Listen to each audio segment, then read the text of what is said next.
గురువుగారు నమస్కారం. హరే కృష్ణ తల్లి. గురువుగారు ఎలా ఉన్నారు? బాగున్నానమ్మా. పూరి వెళ్ళి పూరిలో రథయాత్రలో బాగా నలిగి మా ముఖం వెలిగి మాకు సంతోషం కలిగి జగన్నాథుడు కాదు బలభద్రుడు అలిగి వెళ్ళిపోయాడమ్మా. తెలుసా? తెలీదు మీకు? బలరాముడు చాలా హెవీ ఉంటారమ్మా. ఆ స్వామి అంటే ఈ గుడి నుంచి గుండీచా అని అక్కడ రీచ్ అవుతారు. ఓ 2 కిలోమీటర్స్ ఉంటుంది. మెయిన్ టెంపుల్ నుంచి అక్కడికి వెళ్తారు. వెళ్ళాక రథం నుంచి పడిపోయాడు స్వామి. ఓకే, ఎప్పుడు జరగలేదు అలాగా. సరే, కామెంట్లు ఏవో వచ్చినాయి అక్కడ. రత్న భాండాగారం, అవును రత్న భాండాగారం తీసినందుకు. ఓకే, ఆ విషయంలో ఏమన్నా బలరాముడు అలిగాడా? అలా వచ్చినాయి. కానీ వాళ్ళు చాలా హెవీగా ఉంటాడు వాళ్ళు. దేవుడు చాలా బలంగా ఉంటాడు. వాళ్ళు వెంటనే మళ్ళీ స్వామిని వెనక్కి తీశారు. కానీ గురువు గారు, నాకు ఇక్కడ ఒక చిన్న సందేహం. ఇలా ఈ మన పూరి రత్న భాండారం కానివ్వండి, అనంత పద్మస్వామి గుడి కానివ్వండి, ఇట్లా కొన్ని చెయ్యకూడదు అంటారు కదా, కొన్ని తీయకూడదు అనేది రూల్ అనేది ఉంది. అసలు అనంత పద్మనాభ స్వామిది ఇంకొక తలుపు తెరిస్తే ఖచ్చితంగా ప్రళయం అని కూడా మనం విన్నాము.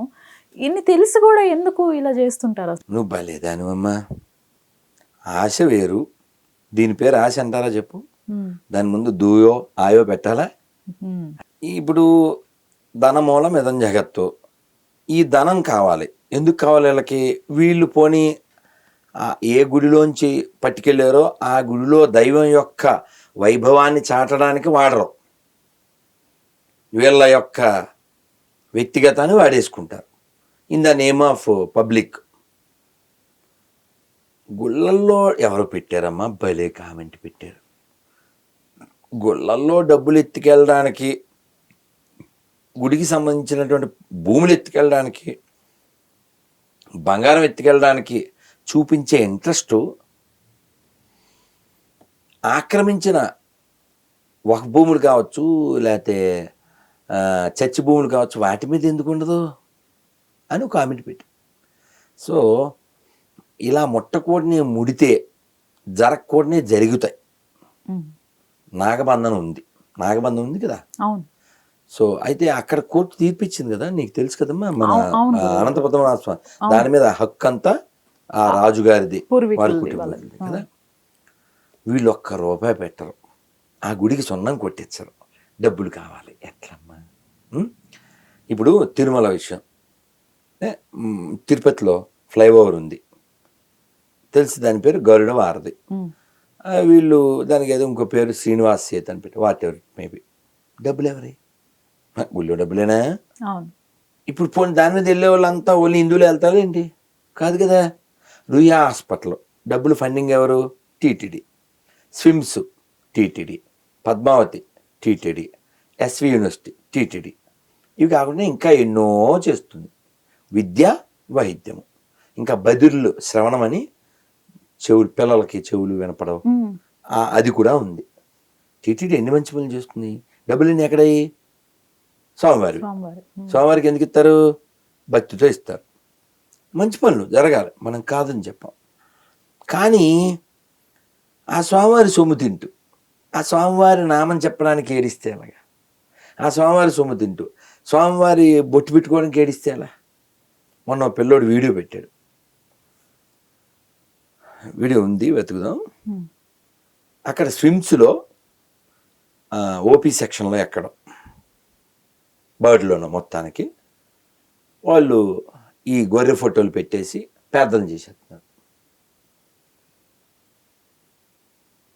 ఎందుకు ఇలా చేస్తున్నారు? ఇది ఎవరి ద్వారా ఈ నడపబడుతుంది అనే విషయం వాళ్ళకి తెలియదు. అజ్ఞానం కారణం, మూర్ఖత్వం కారణం. ఈ రత్నభాండాగారం కావచ్చు, లేకపోతే అనంత పద్మనాభ స్వామి కావచ్చు, తిరుమల కావచ్చు, అయ్యప్ప స్వామి ఎన్ని డబ్బులు వస్తాయి? ప్రతి సంవత్సరం 100 కోట్లు వస్తాయి. మరి అక్కడికి వెళ్ళి లైవ్లో వీడియో పెట్టారు భక్తులు. పడుకోవడానికి దిక్కు లేదు, అలా పడుకున్నారు. వాళ్ళందరూ ఇల్లు లేని వాళ్ళు కాదే. ఎవరి వల్ల నీకు అన్ని 100 కోట్లు వస్తున్నాయో వాళ్ళని జాగ్రత్తగా పసిబిడ్డలా చూసుకోవాల్సినటువంటి ప్రభుత్వాలు పశువుల్లా ఎందుకు చూస్తున్నాయి? ఇప్పుడు మనం ఒరిస్సా వెళ్ళాం, కేరళ వెళ్ళాం, మళ్ళీ కేరళలో అనంత పద్మనాభ స్వామి అయ్యప్ప స్వామి టచ్ చేసాం. ఇప్పుడు మరి బోనాలు జరుగుతున్నాయి, బోనాల శుభాకాంక్షలు ఫ్లెక్సీలు చూసాం ఇప్పుడు కూడా దారిలో. మంచిది. మరి 3,000 కోట్లు ఎవరికి ఇచ్చారు? రేవంత్ రెడ్డి గారు 3,000 కోట్లు ఇచ్చారా? ఎవరికి? ముస్లిమ్స్ కి ఫండింగ్ 3,000 crores అని దేనికి మాకు తెలియక అడుగుతున్నా.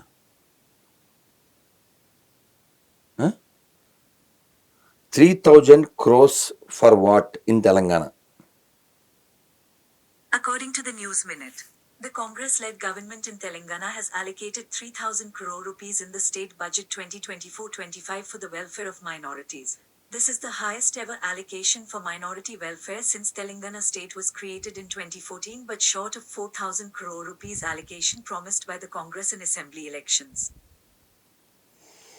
4,000 కోట్లు అంట వాళ్ళు ఇచ్చిన మాట, 3,000 కోట్లు ఇచ్చారు. ఇప్పుడు నా పాయింట్ ఏమిటంటే 3,000 కోట్లు మైనారిటీ అనే పేరు మీద ఇచ్చారు.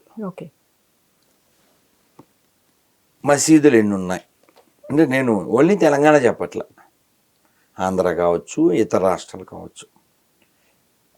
సరే వీళ్ళు ఎక్కువ ఇచ్చారు కాబట్టి ఇది ఒకటి మాట్లాడదాం. సిన్స్ తెలంగాణ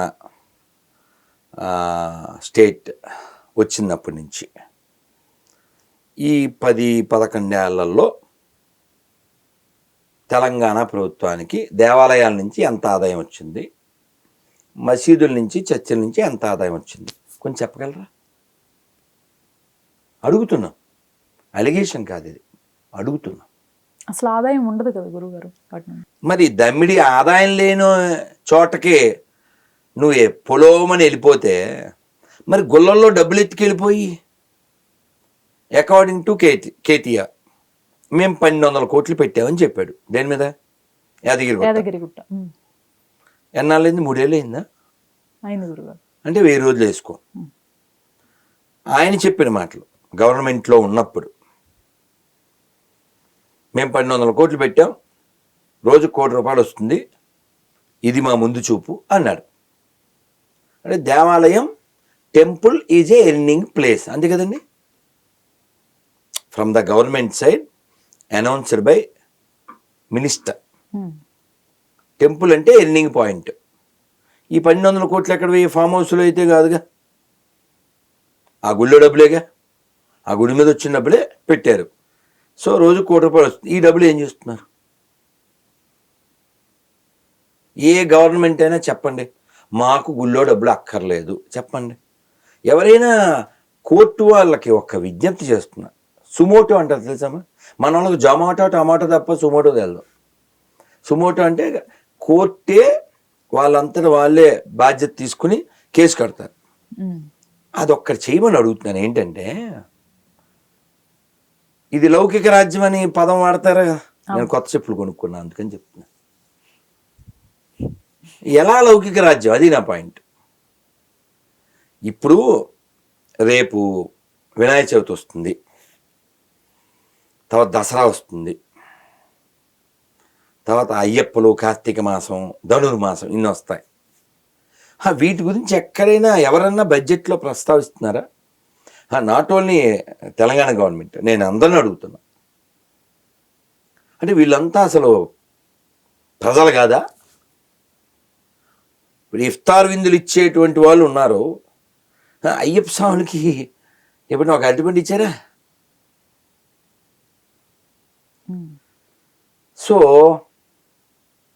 ఎవరైనా ఒకళ్ళు బాధ్యత తీసుకుని, ఏ సుప్రీంకోర్టో ఇంకో కోర్టో, ఇది లౌకిక రాజ్యం, ఎవడ పండగ ఆడు చేసుకుంటాడు, గవర్నమెంట్కి ఏం పని, ఏర్పాట్లు చేయండి, వేళ్ళు కాళ్ళు పెట్టకండి అని ఒక తీర్పు ఇస్తే బాగుంటుందని నా కోరిక.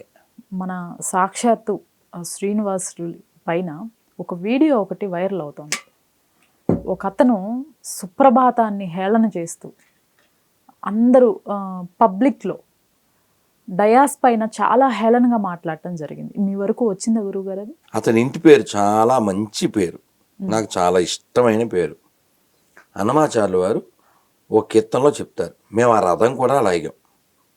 అతనికి కనీసం అతని ఇంటి పేరు ఎంత విలువైందో తెలుసున్నా ఆ మెల్లో సిలువ వేసుకుని ఉండేవాడు కాదు. అతనికే ఫోన్ చేస్తున్నా. మీరు కాల్ చేస్తున్న నంబర్ స్విచ్ ఆఫ్ గా ఉంది, దయచేసి తర్వాత ప్రయత్నించండి. The number you are calling is currently ఎవరికి switched చేశాను? off. Please try Kadiri later. Krishna. This number is ఏం పేరు? కదిరి కృష్ణ అనే గొర్రె. గొర్రె కదా మరి, అతనే చెప్పాడు. ఉమ్, అతను గొర్రె కాబట్టి అలా దిగజారిపోయాడు. అతను వీడియో నాకు పెట్టారు జనం, మన వాళ్ళు పెడితే నేను ఆయనకి రిప్లై ఇచ్చా. నమస్కారం అండి కదిరి కృష్ణ గారు, నేను రాధమానదాస్ని. మీరు వెంకటేశ్వర సుప్రభాతం మీద ఏదో వాగారు, అది సోషల్ మీడియాలో వచ్చింది. మీరు అలా వాగడం వెనకాల మీ ఉద్దేశం చెప్పగలరు? అంటే ఇలాగే బొగడా బైబిల్ మీద, ఖురాన్ మీద కూడా మీరు వాగగలరా? అంటే మీరు నాస్తికులు అయితే, మీరు జై భీమ్ చెప్పుకునే గొర్రెలు అని అర్థమవుతుంది. అయినప్పటికీ వివరం మీరు ఇస్తే పబ్లిక్కి తెలుస్తుంది సార్, అందుకని అని పెట్టాను. పెడితే ఆయన ఇది పబ్లిక్కి పెట్టిందే వీడియో పెట్టారు. మిత్రులందరికీ నమస్కారం. అవును, ఇది రిలీజ్ చేసింది. ఇప్పుడు విషయం ఏంటంటే, ముస్లింలు 5 సార్లు నమాజ్ చేస్తారండి, అది వాళ్ళ విధానం. మాకేంటి? చర్చిలో నెత్తిన గొడ్డేసుకుని ఏడుస్తూ కన్నీటి ప్రార్థన చేస్తారు, అది వాళ్ళది, మనకేంటి? సేమ్ కదా అతను థింక్ చేయాలి, సేమ్ కదా అతను థింక్ చేయాలి. వీడు లేవమంటే లేస్తాడు, వీడు పడుకోమంటే పడుకుంటాడు. అతనికి ఏం పని? Who is he? కృష్ణ అనే హిందూ పేరు లేకుండా బతకలేడుగా.